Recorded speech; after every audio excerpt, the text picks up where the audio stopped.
Entrevistas. Regresamos aquí al stand K35, que es donde se hace la cobertura, parte de la cobertura especial de C7, la industria creativa de los jaliscienses.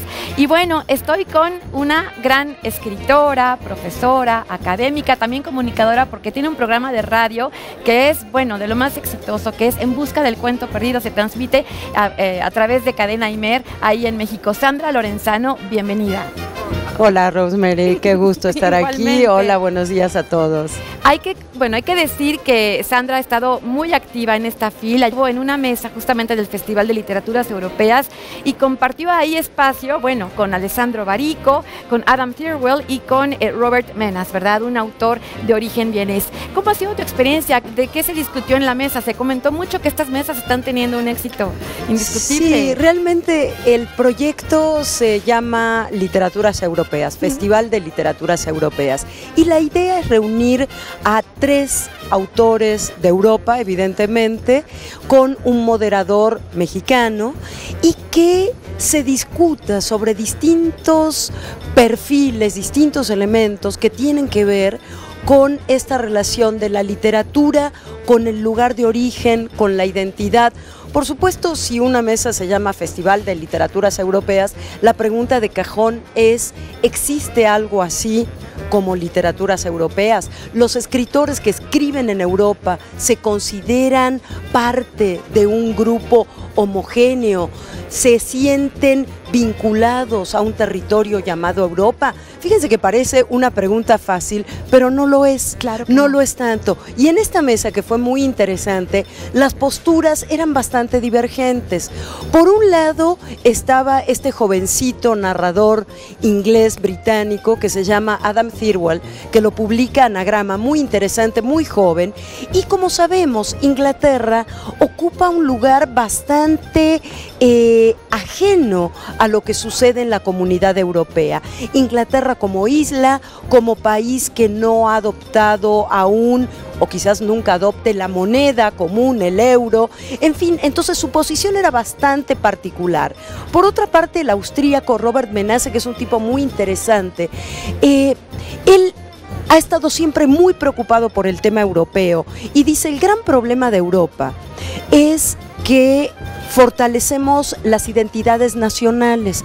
Dice, si se fortalece una nación, un país, corremos el riesgo de que se quiera expandir y corremos el riesgo de tener nuevamente una guerra en Europa. Entonces lo mejor es fortalecer las identidades regionales, dice él, ¿no? Bastante interesante y bastante polémico, pero por supuesto el broche de oro lo puso, como se podrán imaginar, claro, Alessandro Barico, al cual todos moríamos por escuchar.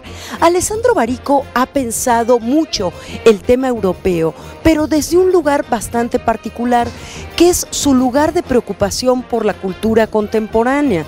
Alessandro Barico vive en Turín, en Torino, en el norte de Italia, y él dice, es cierto que la Unión Europea ha propiciado la paz en Europa, hay un respeto general a los derechos humanos, dice, pero sigue habiendo diferencias. El sur europeo sigue siendo pobre, el norte es mucho más desarrollado, pero él dice, yo como italiano es difícil que entienda la cultura del norte de Europa. Y luego hay toda una franja donde él pone a Italia, a Francia, a Alemania, a Austria, que están como en un término medio en esta cultura más de paz y demás. Pero él comentó una cosa que realmente fue el motivo alrededor del cual después tejieron todos, que es muy interesante y muy gracioso, porque es un tipo con mucho sentido del humor, habla con una absoluta profundidad y poesía y no pierde el sentido del humor al contar todo esto. Y entonces puso el ejemplo de la pizza. Él dice, bueno, está todo muy bien en esto de Europa, la Unión Europea, todo muy bien, pero fíjense que ahora, para hacer pizza, el pizzero de Nápoles ya no la puede hacer como la hacía siempre, como la hacían sus abuelos, sus padres. Entonces, ¿qué pasa? Ahora tiene que cumplir las reglas que le pone la Unión Europea. Para que la pizza de Nápoles se pueda vender en Dinamarca, ahora tiene que cumplir ciertas reglas. Entonces dice, no estoy tan seguro de que esta como estandarización de ciertos modelos culturales, llevado la pizza al campo de la cultura, realmente sea beneficioso para nosotros. En fin, quiero contarles ya en resumidas cuentas que fue una mesa deliciosa, Sandra, que la pasamos muy muy rico y que pues estaban también muy contentos de poder presentar sus reflexiones, su trabajo, su pensamiento frente a un público. Barico me lo dijo varias veces, dice: yo vengo muy poco a México, pero cada tanto tengo que venir a recargar las pilas, porque la calidez del público latinoamericano, de los lectores latinoamericanos, no la encuentro en ningún otro lugar del mundo. Oye, Sandra, ¿y qué extraes tú de esta experiencia de las discusiones en pugna para el caso México? Fíjate que lo pensamos también mucho ayer, sobre todo el público y yo, que estábamos más del lado mexicano. Claro. ¿Qué sucede en América Latina? Yo creo que es un poco esta misma sensación o esta misma pregunta la que se hacen los europeos. Sin duda nos sentimos latinoamericanos. Sin embargo, cada país tiene su propia cultura, sus propias tradiciones, incluso más, yo te diría. Pongamos el caso de México. Hay muchas maneras de ser mexicano, no hay una sola manera. No es lo mismo ser mexicano nacido en Tijuana o en Mexicali que ser un mexicano nacido en Villahermosa o en Tapachula. No es lo mismo haber nacido en Guadalajara que en el Distrito Federal. Tenemos ciertas características particulares. Lo interesante me parece, y lo que sacamos todos de esta charla, es importante buscar una cierta unidad para cuidarnos, para protegernos, para apoyarnos en términos económicos, en términos de derechos humanos, en términos sociales y políticos, pero que eso no implique jamás borrar las diferencias, que eso implique el respeto a las diferencias, porque nuestra gran riqueza, y lo mismo decían los europeos, es la diversidad, es la heterogeneidad. Y creo que si nos quedamos con eso, vamos a haber tenido un maravilloso regalo de esta mesa de escritores europeos. Desde luego, definir y respetar los límites sin llegar a la intolerancia, así se puede. Por supuesto, la multiplicidad, la diversidad, eso es lo que nos hace ricos como región, como país y como continente, sin duda. Entonces, Sandra, ha sido un gran placer que estés con nosotros. Muchísimas Esperemos coincidir gracias. Nuevamente. Qué Seguro. Privilegio, luego vas a tener una conversación más cercana con Alessandro Barico. Ya nos dirás después. Claro. Éxito, mucha suerte, muchas gracias, enhorabuena y hasta pronto. Es algo muy, muy peculiar cuando se habla de un proyecto en puerta, un libro en puerta, y uno apenas está viendo los textos que se juntan, que se envían, que se editan, que se corrigen. De esto que estoy hablando ocurrió hace 3 años, y bueno, imagínense cómo se siente cuando por fin está el libro aquí materializado. Tengo el gusto de que me acompañe ahorita Rosemary Saloom, que además es mi tocaya. Y bueno, ella tuvo esta idea de empezar a recolectar historias provenientes de plumas de autores de origen árabe y de origen israelí. No fue con el propósito expreso de estar aquí en la FIL ahora que el invitado país de honor es Israel, simplemente surgió, ¿verdad, Rosemary? Y finalmente, después de 3 años, ya está el libro aquí, ya está materializado, tiene cuentos, sobre todo relatos de distintos autores con estos orígenes, entre ellos, bueno, tú mencionas los nombres. Antes que nada, bienvenida, yo ya entré en la materia. Bienvenida, Rosemary. Un gusto tenerte aquí. Muchas gracias por el espacio, por la invitación. Y bueno, sí, los autores son autores latinoamericanos de origen árabe y judío. Tenemos, por ejemplo, a Lina Meruane, que es árabe, Andrea Heftanovich. Premio Sor Juana, Lina, ¿no? Premio Sor Juana, exactamente. Tenemos, por ejemplo, también un árabe y un judío de los B39, es Eduardo Jalfón y Rodrigo Hasbún.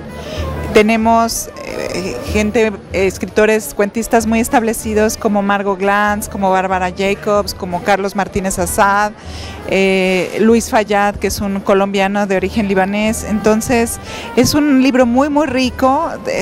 Tardé 3 años en hacer la investigación y finalmente lo terminamos un poco más pensando en que, sí, bueno, si salen más escritores se hará otro tomo, pero por lo pronto este tenía que salir ya. Es espléndido. El título es Delta de las Arenas, cuentos árabes, cuentos judíos, y bueno, la compiladora es Rosemary Saloom, que además hay un cuento suyo. Claro, sí, incluye un cuento mío. Y lo edita Literal Publishing, porque además hay que decir que Rosemary es editora de un proyecto, de una revista que es bilingüe, que se edita, se publica en Estados Unidos, pero también llega a México, y que tiene pues como propósito compartir las muestras de arte y literatura de ambos países. Sobre todo de México allá, bueno, de Latinoamérica allá en Estados Unidos. Sí, es un proyecto que tenemos ya 10 años haciéndolo. Empezamos haciendo una revista trimestralmente, es una revista bilingüe que intenta promover nuestra cultura en Estados Unidos, así como también conectar, crear un puente, digamos, una conexión entre Estados Unidos y México. Y ya cumplimos 10 años y este año empezamos, más bien a partir del 2012, empezamos a funcionar ya también como una editorial. Hemos sacado varios títulos, entre ellos un título de Lina Merbane que se llama Volverse Palestina, y otro de Isaac Goldenberg, Diálogos conmigo y mis otros. Tenemos a los 4 ganadores del concurso literal. Y algunos otros proyectos también, y los que vienen para el 2014. Hay también un cuento aquí, es La piel de la memoria, de Sandra Lorenzano, que acaba de estar con nosotros. Ya mencionó Rosemary que también hay un relato de Carlos Martínez Azad, que él va a estar en la presentación, que es hoy, ¿verdad? La presentación es hoy a las 6 de la tarde, ojalá y nos puedan acompañar. Va a ser muy lindo porque va a ser una mesa con Angelina Muñiz Uberman, David Unger, Carlos Martínez Azad. Él fue el que nos comentó ayer que lo entrevistamos. Rosemary, tú que tuviste pues la oportunidad de recibir, comentar, editar los textos, ¿qué similitudes notaste en las plumas de origen árabe y en las plumas de origen judío, y qué diferencias encontraste? Es muy interesante esa pregunta, porque es cierto que cuando hice la edición, cuando estuve trabajando en ese proyecto, encontré muchísimas más similitudes de las que pensé que iba a encontrar. Entre ellas hay una añoranza, ¿no?, por algo perdido, algo que siempre se está buscando, algo que sucedió en los antepasados. Hay una inclinación costumbrista, hay una reflexión importante sobre las costumbres, sobre las palabras, porque quedan estos residuos, ¿no?, de las palabras de otras tierras que vienen a Latinoamérica. Entonces es una visión hasta cierto punto muy parecida, muy interesante. Es una visión incluso que me sorprendió, ¿no? En cuanto a las diferencias, hay una parte, y se lo estaba comentando también a Sandra ahorita que estábamos platicando antes de entrar al programa. La parte, digamos, judía, hay varios cuentos coinciden en una reflexión sobre Dios, pero es una reflexión donde entra la duda, en donde entra la curiosidad, en donde la gente se pregunta qué hay ahí, ¿no? En cambio, por ejemplo, en la parte árabe eso es un tema que está dado por hecho. Entonces ahí es donde empieza a ver las diferencias también. ¿Qué predomina o qué, digamos, persiste en las plumas de origen árabe? La familia. La familia es un tema es algo que me llamó mucho la atención. La familia es algo que todo el mundo, de alguna manera o de otra, llega a tocarlo. Entonces, si hubiera un punto que conectara a estos cuentos, es esta inclinación hacia a los padres, a los hermanos. Tiene una presencia muy fuerte dentro de los cuentos. Oye, ¿y qué tal un poco esta gestación de los conflictos o las revueltas o la desigualdad o tal, como ha ocurrido en algunos países, la famosa primavera árabe? ¿Hay algo que por ahí resuene o diferencias de este tipo? Claro, hay algunos cuentos, por ejemplo el de León Rodríguez Azar. Hay un cuento muy interesante porque que habla de los conflictos bélicos. Hay varios cuentos en la parte árabe que hablan de los conflictos bélicos, pero es cierto también que el libro es un espacio, ¿no?, de convivencia. Es otra de las intenciones del libro. No es solamente como mostrar que en Latinoamérica no solamente existe un tipo de personas, es decir, los indígenas o los españoles, sino hay una oleada de migraciones importante. Entre ellas están los descendientes de los árabes, de los judíos, pero también la intención es crear un espacio donde se puede existir un diálogo, donde exista la convivencia, donde de alguna manera se imagine que estas dos culturas pueden existir de forma pacífica. Es decir, si tú te imaginas que algo puede suceder, inmediatamente eso se proyecta a la realidad. Entonces, ¿por qué no hacer proyectos y libros de este tipo, ¿no? Desde luego, sí hay que insistir en ello, que más allá de los relatos, la calidad de los textos y bueno, el reconocimiento, el prestigio o la calidad de los mismos autores, está ese espíritu ya materializado de concordia, de armonía, de que en este espacio sí hay convivencia y que es muy válido y digno de celebrarse. Muchísimas gracias, enhorabuena y esperemos pronto volverte a tener aquí. Muchísimas gracias por el espacio. Hasta pronto. C7 Jalisco, la industria creativa de los jaliscienses, transmite desde FIL 2013.